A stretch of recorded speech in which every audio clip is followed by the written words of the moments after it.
Je suis Arsène Lupin. Et je joue mal. L'essentiel, c'est de retomber sur ses pattes, comme les chats. Oui, mais les chats ont 9 vies. J'en aurai beaucoup plus. Il y aura une place pour moi quelque part?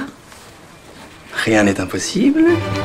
Si vous voulez vraiment voir ce que le cinéma français de papa peut produire de plus nul et surtout de plus honteux, quand on sait les sommes pharaoniques investies dans autant d'incompétences, impossible de ne pas essayer en accéléré, je vous rassure, car on peut quand même pas perdre 2 heures de sa vie comme ça, le DVD d'Arsène Lupin, monument d'indigence catastrophique, et je pèse mes mots, réalisé par Jean-Paul Salomé avec la plus grande erreur de casting du monde, Romain Duris, dans le rôle du gentleman cambrioleur. Un voleur ici? Mon Dieu, mais c'est excitant.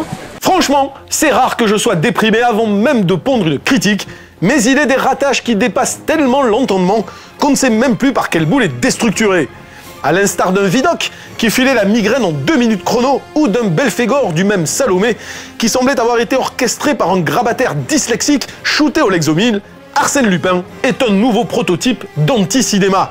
Un film à ce point irrespectueux de son modèle littéraire qu'il en donne la version la plus bâclée qui soit, condensée dans ce plan mal foutu où le roi de la cambriole se ramasse comme une merde dans un escalier. Quand bien même voudrait-on nous faire croire qu'il s'agit d'un récit d'initiation, la valeur iconique du personnage en prend un sacré coup. Et ce n'est que le début d'une lente descente aux enfers cinématographiques où chaque plan faisant descendre l'approximation, où le découpage est le fruit de monteurs aveugles ou analphabètes, où les acteurs rivalisent de nullité, la palme allant à un Romain Duris pourtant doué, qui se prend ici pour le bébel du pauvre. Je n'ai jamais tué.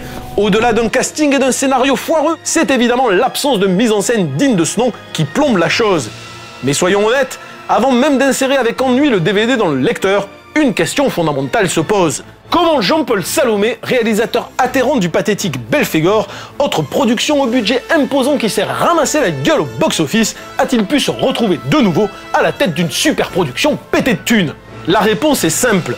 Ces gens de l'industrie cinématographique française qui ne connaissent rien au cinéma de genre et qui fondamentalement s'en foutent, même si Arsène Lupin ou Belphégor sont des œuvres d'exploitation, vivent dans une bulle protégée où la connaissance parfaite du système de financement avantageux, propre à l'exception française, composé d'une multitude d'aides n'exigeant aucun retour sur investissement, prévaut sur toute velléité artistique. Ah, tu croyais que j'étais gaucher alors que je suis droitier? Et quand on se fout du résultat en salle, quand on sait que quoi qu'il arrive, on pourra le lendemain produire de nouveau un gouffre à pognon, qu'est-ce qui vous empêche de faire de la merde?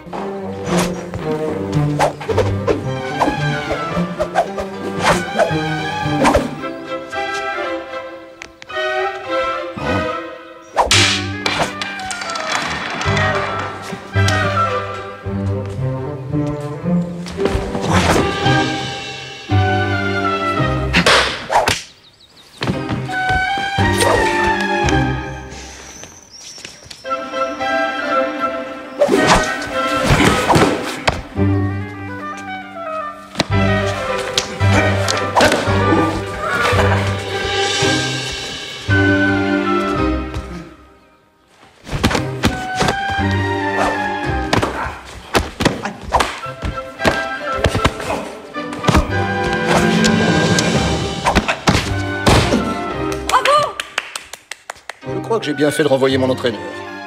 Jeune homme, vous êtes engagé.